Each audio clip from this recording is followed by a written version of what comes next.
As a resident here for 30 plus years, I have had so much fun at these state parks. It's been an integral component to me and to my family, the raising of my children. The state parks have played a big role in who we are as a family. I love Southern Utah. I grew up here, seeing the sunset on these red rocks, having the resources just outside of St. George where you can go play and recreate and camp. We've got incredible recreation. Just look at what we're looking at here. The water recreation, you got the mountain behind you, the sand mountain for the off-road and ATV stuff.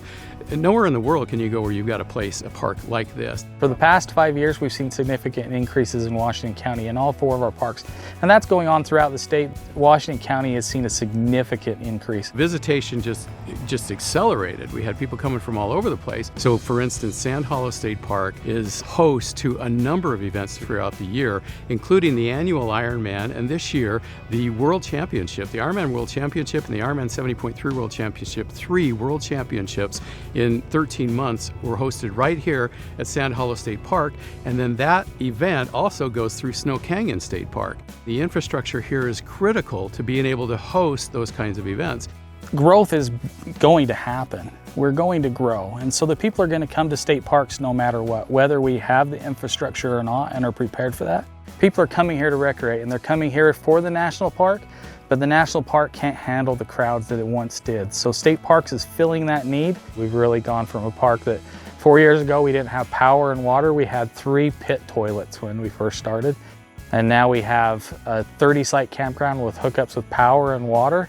Gunlock's exploded with visitation. It's become not only a place that a few families might come out and visit every once in a while, to a place that a lot of locals and out-of-staters come to all the time.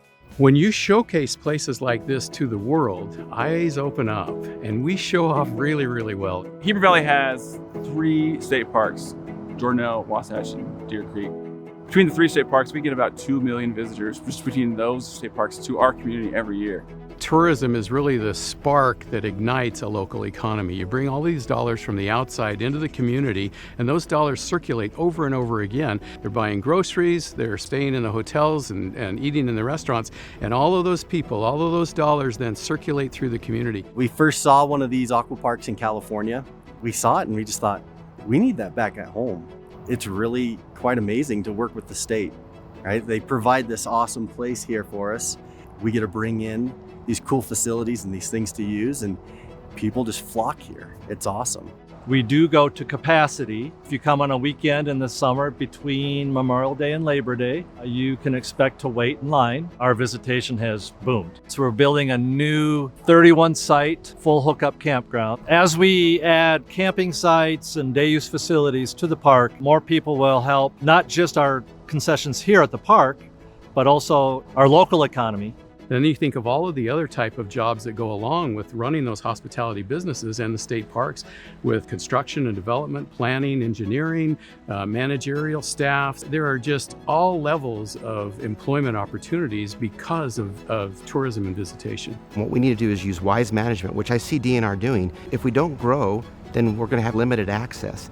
And nothing is worse than having a great resource that you're locked out of because of only limited use. So it's really, really important that we continue to develop and build these facilities out and invest in them, pave the road for opportunities like this. We have one of the best tourism products in the world, but if we leave it alone, we're going to destroy it. We need to continue to invest in it and continue to develop and create additional recreation opportunities for the people who want to come to see them and for the people who live here.